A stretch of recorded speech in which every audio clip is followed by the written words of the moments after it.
Let's jump right into this explainer, because today we are unpacking a seriously chilling warning. And this isn't coming from just anybody. We're looking at recent statements from Geoffrey Hinton. He's a Nobel Prize-winning physicist, and he's widely known as the Godfather of AI. I mean, this is the guy who literally helped build the foundation for the artificial intelligence revolution we're living through right now. And lately, he's been sounding the alarm about the profound, world-altering consequences of the very technology he helped create. We're starting straight away with these stark words directly from Hinton. He actually resigned from his vice president position at Google specifically so he could speak freely about all this. He notes that just a few years ago, people brushed these ideas off as pure science fiction. But now, the world is finally waking up, and he's openly relieved that the conversation has shifted toward taking these massive threats seriously. Think about it. We're already living in a reality where advanced AI systems, drones, and robotics are rapidly leaving the realm of sci-fi movies. They are actively reshaping our society, our workspaces, our global capabilities. This isn't some distant future we're talking about. This explosion in AI, it's happening all around us, right now. But what's truly chilling here is Hinton's exact choice of words. He calls it an existential threat. We aren't just talking about a clunky new piece of tech that might cause a few glitches. No, an existential threat is something that could fundamentally change or literally even end human existence. He's warning that these machines could get smarter than us, and eventually they might want to take control away from us completely. Section 1. The economic shockwave. Okay, before we get to the literal end-of-the-world scenarios, let's look at the immediate disruption happening right under our noses. AI is absolutely poised to wipe out a massive amount of mid-level intellectual work. We're talking journalism, driving, interviewing, administrative roles. But when someone asked Hinton what jobs are actually safe, he gave a surprisingly simple answer: plumbing. Because AI and robotics are still pretty terrible at complex physical manipulation. So, hands-on trades will likely be the absolute last things AI figures out.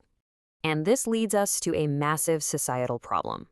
As AI takes over these mid-level jobs, it's going to trigger a massive increase in overall productivity, which naturally creates a huge increase in wealth.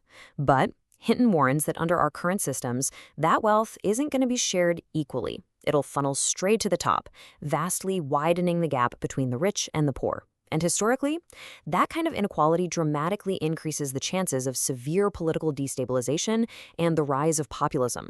To try and combat this, Hinton actually consulted with officials at Downing Street, and he told them that universal basic income is a necessary and, quite frankly, good idea. I mean, if jobs vanish, a guaranteed government income at least solves the immediate problem of people starving or missing rent.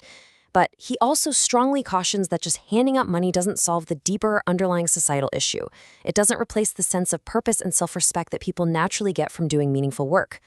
Section 2. How AI outsmarts us. To really understand why AI is moving so incredibly fast to take these jobs, we've got to look under the hood. And it all comes down to neural networks. The large language models we see everywhere today, they were actually originally developed as theoretical models to figure out how the human brain processes language. So, according to Hinton, they aren't just using cheap statistical tricks. They are literally the best working theories we currently have for how our own brains understand information. They're effectively a reverse-engineered, superior form of intelligence. Now consider the terrifying advantage this gives them. Just think about human learning for a second. If you have 10,000 people, every single one of them has to individually go to school, study, and get a degree for society to gain 10,000 degrees worth of knowledge. But AI, totally different ballgame. You can make 10,000 copies of the exact same neural network, have each one look at a completely different piece of data, and then instantly share what they've learned across the entire network.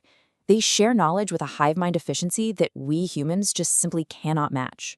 Because of this incredibly efficient, instantaneous, shared learning, the timeline for AI overtaking us is shrinking insanely fast. Hinton notes that almost all experts in the field aren't even debating if AI will massively exceed human intelligence anymore. They're only debating when. And his own educated guess? We are looking at a window of just 5 to 20 years. 5 to 20 years before these systems become vastly smarter than the humans who built them. So, that naturally brings us to a really crucial question. If this tech is so powerful and learning so fast, why can't we just regulate it? Can't we keep it contained in safe areas like scientific research and strictly ban it from dangerous areas like the armed forces? Section 3, the autonomous weapons race. Well, the terrifying answer to whether we can contain this, at least according to Hinton, is a flat no. Governments are simply completely unwilling to restrict their own defense capabilities. So the immediate geopolitical nightmare isn't even just AI getting smarter than us, it's AI being actively given the authority to execute autonomous lethal actions. We are talking about drone swarms and robot soldiers programmed to make the independent decision to kill a human target with zero human oversight. Hinton calls the current use of AI to generate military targets just the thin end of the wedge. And this escalation, it's already building. Today, right now, AI is already generating thousands of targets in active conflicts.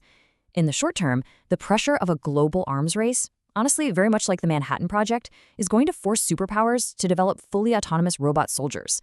They'll do it purely out of fear that if they don't, rival nations will. And tragically, Hinton predicts that we won't get any sort of global treaty, like a Geneva Convention for AI, until after these weapons have been deployed, and some very, very nasty, disastrous things have already happened. Section 4, the existential threat. But here's the most sobering reality of this entire explainer.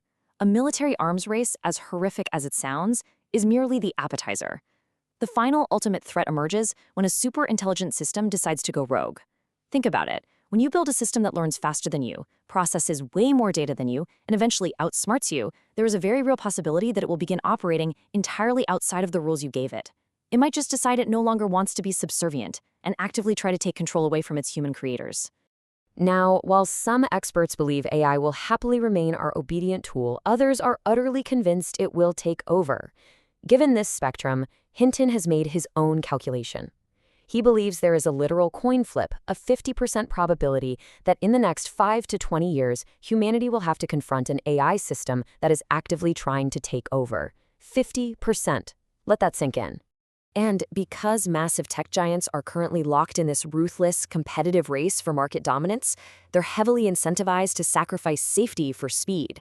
That's why Hinton is urgently pleading that right now, before the machine becomes more intelligent than us, society must invest massive, unprecedented resources into figuring out if and how we can actually control it. As we stand on the brink of what might literally be the most monumental evolutionary shift in the history of our planet, we're left to ponder one chilling, unavoidable question. When the machine finally outsmarts the creator, will we be stepping into a bold new future as its partners, or will we find ourselves as its subjects? Thank you for exploring this with me today. Keep questioning, keep learning, and pay attention to the world being built around us.